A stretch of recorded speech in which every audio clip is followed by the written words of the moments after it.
എല്ലാവർക്കും സോയാസ് കിച്ചണിലേക്ക് സ്വാഗതം. വളരെ ടേസ്റ്റി ആയിട്ടുള്ള ഈ ഒരു ഗോതമ്പ് ഹൽവ എങ്ങനെയാണ് തയ്യാറാക്കി എടുക്കുന്നതെന്ന് നമുക്ക് കണ്ടു നോക്കാം.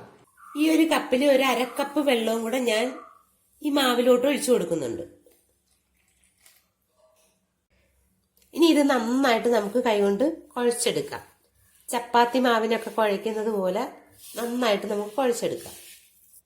ഇപ്പം ഞാൻ നന്നായിട്ട് കുഴച്ചെടുത്തിട്ടുണ്ട്. ഞാനിനി ഇതിലേക്ക് അതേ കപ്പിന് തന്നെ ഒരു 4 കപ്പ് വെള്ളവും കൂടെ ഇതിലേക്ക് ഒഴിച്ചു കൊടുക്കുന്നുണ്ട്.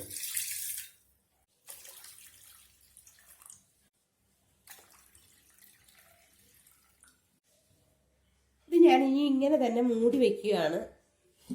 ഇത് ഇനി ഒരു 2 മണിക്കൂർ കഴിഞ്ഞിട്ട് നമുക്ക് നോക്കാം. ഇനി നമുക്ക് ശർക്കര ലായനിയായിട്ട് എടുക്കാം. അതിന് വേണ്ടിയിട്ട് ഞാനിവിടെ ഒരു 1/2 കിലോ ശർക്കരയാണ് എടുത്തിരിക്കുന്നത്. ഇതിലേക്ക് ഞാൻ 1/2 കപ്പ് വെള്ളവും കൂടെ ഒഴിച്ചു കൊടുത്തിട്ടുണ്ട്. ഇനി നമുക്കിത് മെൽറ്റ് ചെയ്തെടുക്കാം. ശർക്കര അവിടെ ഉരുകി വരട്ടെ. അപ്പോഴത്തേക്ക് നമുക്ക് നമ്മുടെ മാവ് എന്തായെന്ന് നോക്കാം.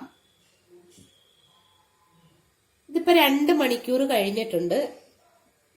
ഇപ്പൊ ഈ ഒരു അവസ്ഥയിലാണ്. വേണ്ട, ഇത് നമുക്ക് നന്നായിട്ടൊന്ന് പിഴിഞ്ഞെടുക്കാം. കൈ കൊണ്ട് തന്നെ നന്നായിട്ട് പിഴിഞ്ഞെടുക്കാം. ഇതിപ്പോ ഞാൻ എവിടെ പിഴിഞ്ഞെടുത്തിട്ടുണ്ട്. ഇത് നമുക്കിനി അരിച്ചെടുക്കണം.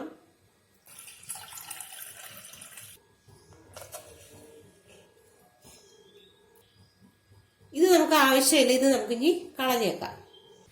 ഇതൊന്നുകൂടി ഞാൻ വേറൊരു പാത്രത്തിലോട്ട് അരിച്ചു കൊടുക്കുന്നുണ്ട്. ഇതിനി നമുക്കൊരു 10 മിനിറ്റും കൂടി ഒന്ന് റെസ്റ്റ് ചെയ്യാൻ വെക്കാം.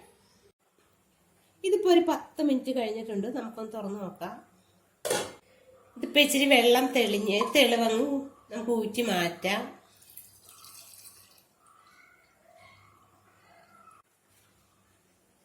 ഇതിനകത്തുനിന്ന് ഇത്രയും വെള്ളം ഞാൻ ഊറ്റി മാറ്റിയിട്ടുണ്ട്. ഇതാണ് നമുക്ക് കിട്ടിയേക്കുന്ന പാല്. ഇത് കണ്ട, ഈ പാല് കൊണ്ടാണ് നമ്മൾ ഹൽവ ഉണ്ടാക്കാൻ പോകുന്നത്. ഹൽവ ഉണ്ടാക്കാനായിട്ട് ഞാനൊരു അടി കട്ടിയുള്ള പാത്രമാണ് വെച്ച് കൊടുത്തേക്കുന്നത്. ഇതിലേക്ക് നമുക്ക് ഈ പാലൊഴിച്ചു കൊടുക്കാം.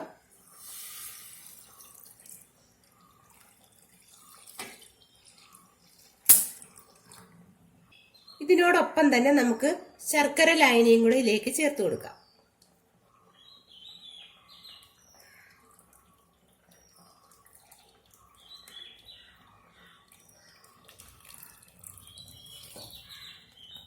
ഇതും കൂടെ ചേർത്ത് കൊടുത്തതിന് ശേഷം നന്നായിട്ടൊന്ന് മിക്സ് ചെയ്ത് കൊടുക്കാം. മിക്സ് ചെയ്ത് കൊടുത്തതിന് ശേഷം നമുക്കിനി സ്റ്റൗ ഓണാക്കാം.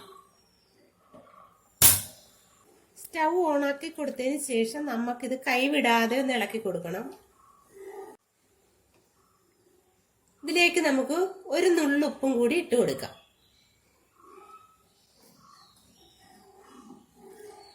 മധുരം ഒന്ന് ബാലൻസ് ചെയ്യാൻ വേണ്ടിയിട്ടാണ്. ഈ ഒരു സ്റ്റേജ് വരെ ഞാൻ ഹൈ ഫ്ലെയിമിലാണ് വെച്ചിരുന്നത്. ഇപ്പൊ ഞാൻ ഈ ഒരു സ്റ്റേജ് ആയപ്പോൾ ഞാൻ ലോ ഫ്ലെയിമിലോട്ട് മാറ്റിയിട്ടുണ്ട്.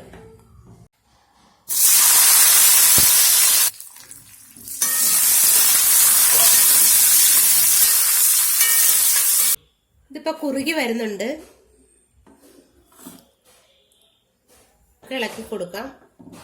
ലോ ഫ്ലെയിമിലാണ് ഞാനിപ്പോ വെച്ചിരിക്കുന്നത്. ഇതിപ്പോ ഈ ഒരു സ്റ്റേജ് ആയിട്ടുണ്ട്. നമുക്ക് ഇതിലേക്ക് ഇനി ഒരു 2 സ്പൂൺ വെളിച്ചെണ്ണ ഒഴിച്ചു കൊടുക്കാം.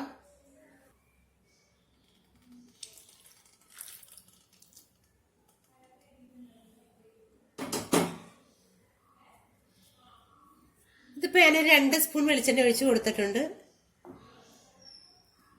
ഇതും കൂടെ ചേർത്ത് നന്നായിട്ടൊന്ന് ഇളക്കി കൊടുക്കാം. ഞാനിപ്പോ ഇതിലേക്ക് ഒരു 2 ടേബിൾ സ്പൂൺ വെളിച്ചെണ്ണയും കൂടെ ഒഴിച്ചു കൊടുത്തിട്ടുണ്ട്. മൊത്തം 4 ടേബിൾ സ്പൂൺ വെളിച്ചെണ്ണയാണ് ഞാൻ ഇതിലേക്ക് ചേർത്തിട്ടുള്ളത്. ഈ ഫ്രൈ ചെയ്ത് വെച്ചിരുന്ന കാഷ്യൂ ഞാനൊന്ന് ക്രഷ് ചെയ്തെടുത്തിട്ടുണ്ട്. ഇതുകൂടി നമുക്ക് ഇതിലേക്ക് ചേർത്ത് കൊടുക്കാം.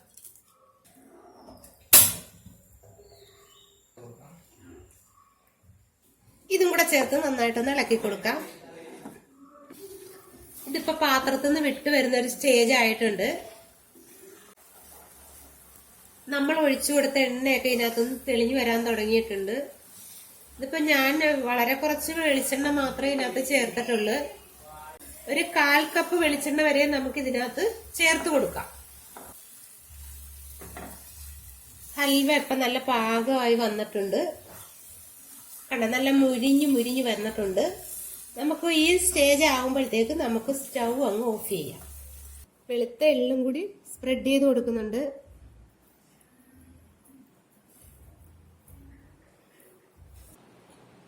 അങ്ങനെ നമ്മുടെ ഗോതമ്പ് ഹൽവ ഇവിടെ റെഡി ആയിട്ടുണ്ട്.